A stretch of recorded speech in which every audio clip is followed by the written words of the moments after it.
सर्वांना नमस्कार. चांदमातला या स्टोरीचे 78 एपिसोड यापूर्वीच अपलोड केलेले आहेत.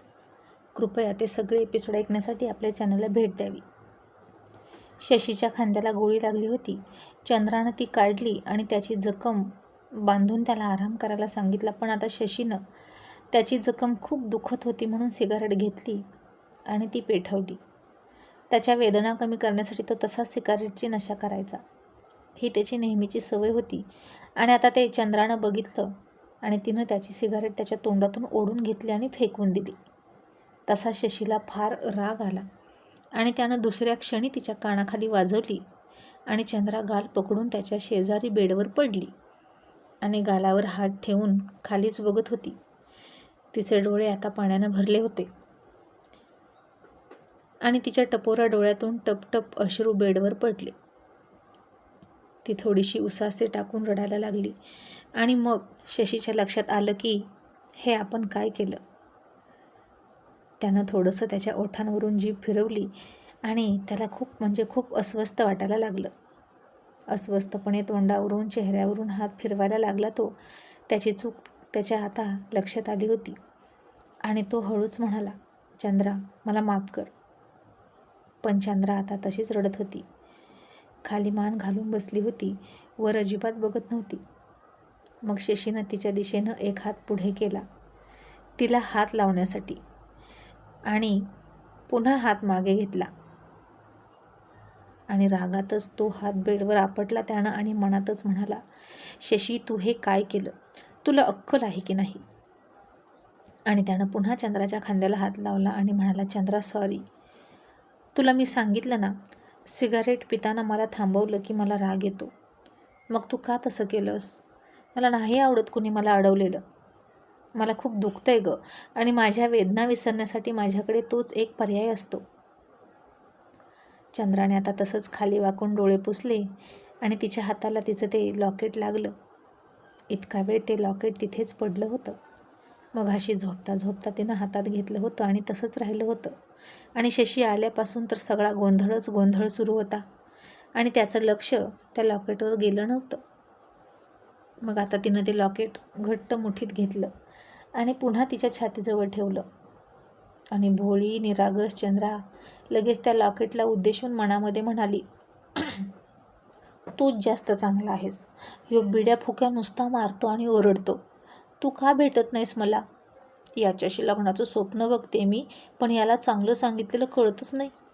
मी त्याच्याकडे ओढली जाते, त्याच्यासोबत लग्न करायचं म्हणते. पण त्याच्यासोबत लग्न व्हायच्या आधीच तू भेट की मला. असा चंद्रा मनातल्या मनातच त्या लॉकेटवाल्याला म्हणत होती. पण तिला अजून माहीत नव्हतं की तो लॉकेटवाला तिच्या शेजारीच बसला आहे. मग शशीनं पुन्हा तिच्या खांद्याला पकडलं आणि तिला हलवून म्हणाला, चंद्रा ऐकतेस ना? आणि आता ती उठली. तिनं डोळे पुसले आणि अख्खं सिगारेटचं पाकिट त्याच्याजवळ ठेवलं. खाली चटई अंथरली आणि रागात झोपली त्याच्याकडे पाठ करून. आणि न कळतच न बोलता त्याला सांगितलं की आज त्यानं बेडवर झोपायचं आहे. शशी आता तिच्या पाठीकडे बघत होता आणि पुन्हा निराश होऊन त्यानं सिगारेट पेटवली. तिला तर वाटलं होतं की मी रागवून सिगारेट दिली म्हटल्यावर तो घेणार नाही. पण तिला धुराचा वास आला आणि तिनं तसंच झोपल्या डोक्यावर हात मारला आणि म्हणाले, देवा र, कसं सांगू याला मी अडाणी आहे आणि तो शिकलेला. याच्यापासून तो बिडी कशी तोडू मी ती? असा विचार करतच ती झोपली.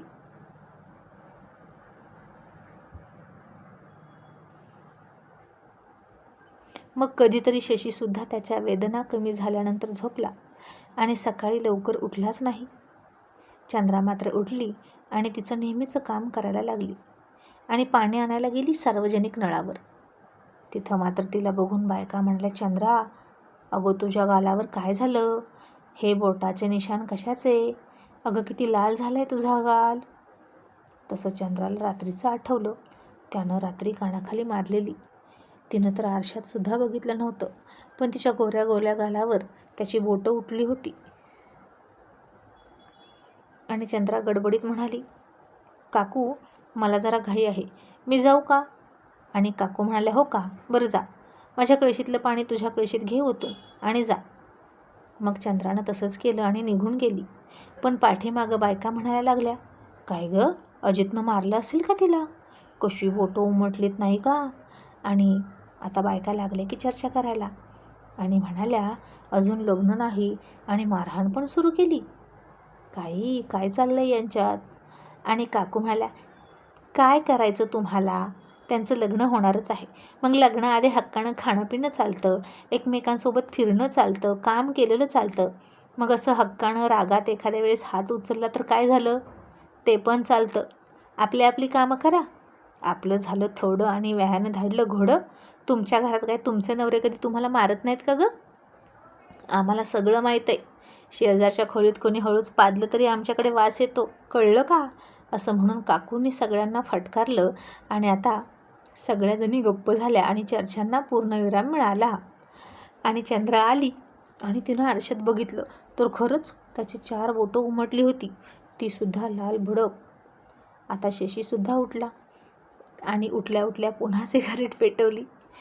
चंद्रा मात्र इकडून तिकडून इकडे रुचलेल्या फुगलेल्या गालांनी काम करत होती. पण ती त्याच्याजवळ आली त्याच्या पांघरुणाची घडी करायला आणि त्यानं हळूच तिच्या गालाकडं बघितलं आणि जीभ चावली आणि म्हणाला, बापरे, किती मूर्ख आहे ना मी. आणि मग त्यानं तिचा हातच पकडला आणि म्हणाला, खाली बस, मला तुझ्याशी काही बोलायचं आहे. आता चंद्रा काही बोलतच नव्हती, नुसती दुसरीकडे बघत होती. शशीनं तिचा हात पुन्हा मनगटाजवळ पकडला आणि घट्ट दाबला. तसं चंद्रा पुन्हा ओरडली. शशीनं पुन्हा घाबरून हात सोडला आणि म्हणाला, काय झालं? आणि त्यानंच तिचं मनगट बघितलं तर रात्री गोळी काढताना त्याला वेदना झाल्या आणि त्यानं तिचं मनगट घट्ट पकडलं होतं. ती काच मनगटात घुसली होती आणि जखम झाली होती. तिच्या काचेच्या बांगड्यांची काच अजूनही शशीच्या बेडवरच होती आणि शशी तिला म्हणाला, खूप त्रास देतो ना मी खूप वाईट आहे ना? मी ना माणूस होण्याच्या लायकीचाच नाही. मी अजिबात चांगला माणूस नाही. मी शैतान आहे. मी हैवान आहे, हैवान. मला ना माणसात राहण्याचा काही अधिकारच नाही. मुलींवर हात उचलणाऱ्याला ना भर चौकात ना अशी फाशी दिली पाहिजे, फाशी. आणि पहिली फाशी मला दिली पाहिजे. असं इतक्या सुंदर गोड मुलीवर कोण हात उचलतं का? असं शशी स्वतःलाच बोलत होता आणि हळूच चंद्राच्या चेहऱ्याकडे बघत होता. आणि चंद्रा मात्र थोडी गालात हसायला लागली होती आणि ती तिचा चेहरा लपवून त्याच्याकडे पाठ करून तिथंच बसली. आणि आता शशीला कळलं की त्याच्या बोलण्याचा तिच्यावर परिणाम होतोय.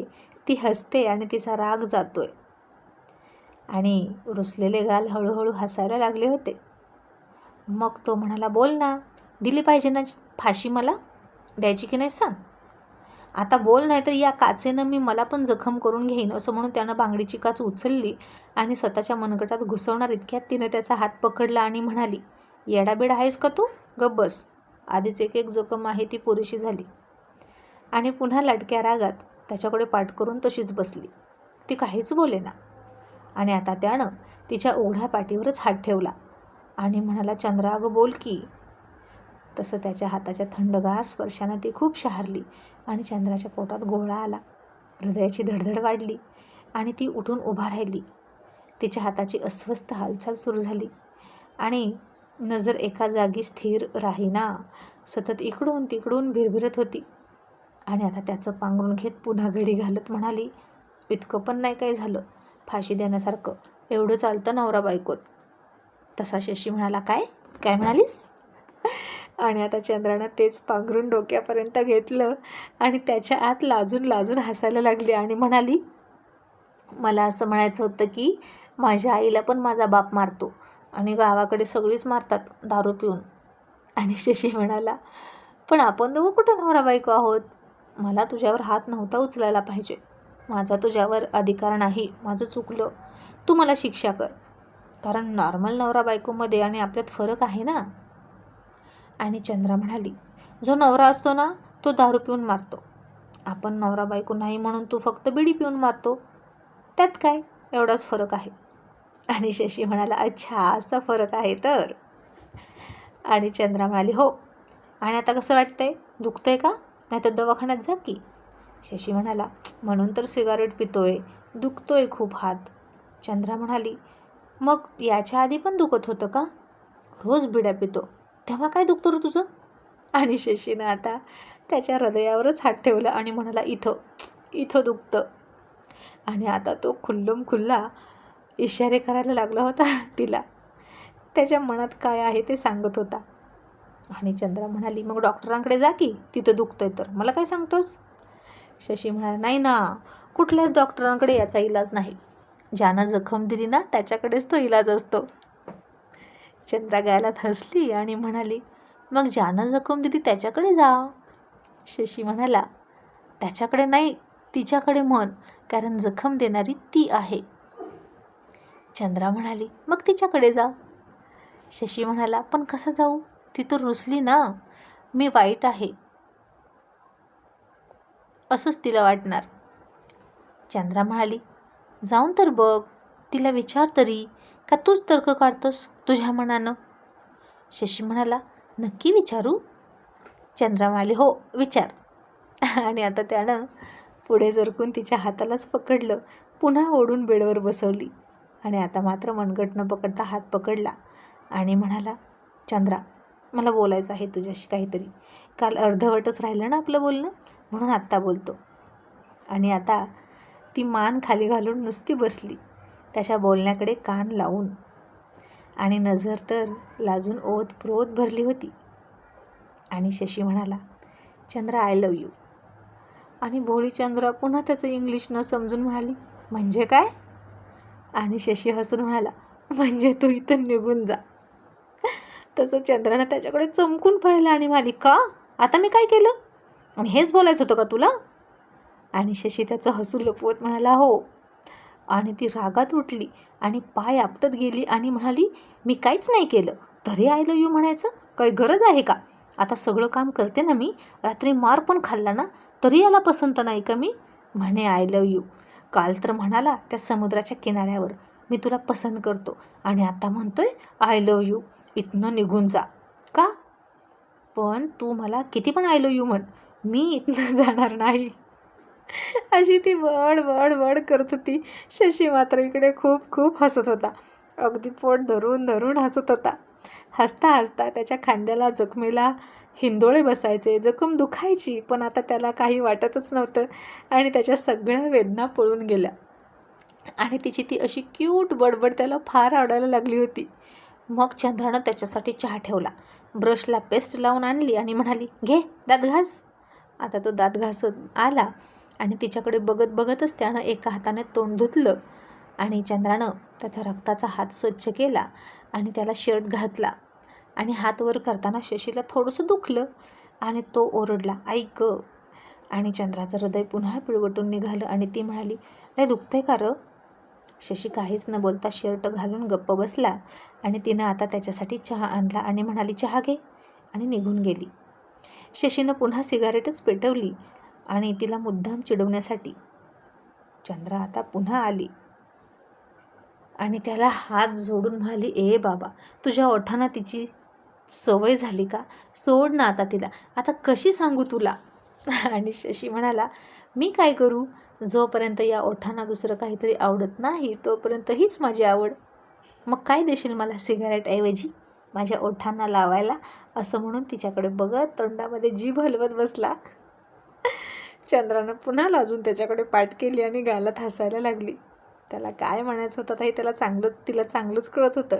आणि शशी पुन्हा एकदा म्हणाला, चंद्रा, आय लव्ह यू. आणि तिनं रागात त्याच्याकडे बघितलं आणि म्हणाली, मी नाही जाणार इथनं, किती पण आय लव्ह यू म्हण, पण मी जाणार नाही, नाही म्हणजे नाही. आणि शशी म्हणाला, मग तू पण मला म्हण आय लव्ह यू. आणि ती म्हणाली, तुझं घर आहे, मी कसं तुला म्हणू इथनं जा, आणि मी पण जाणार नाही. आणि आता शशी तिची गंमत करण्यासाठी पुन्हा एकदा थोडा मोठ्या आवाजात म्हणाला, Chandra, I love you, I love you. चंद्रानं पुन्हा खूप पाय आपटले आणि आतमध्येच निघून गेली आणि रुसून बसली. आणि आतून भांडी आपटण्याचा खूप आवाज यायला लागला आणि बाहेर खट्याळ शशी खूप खूप हसायला लागला.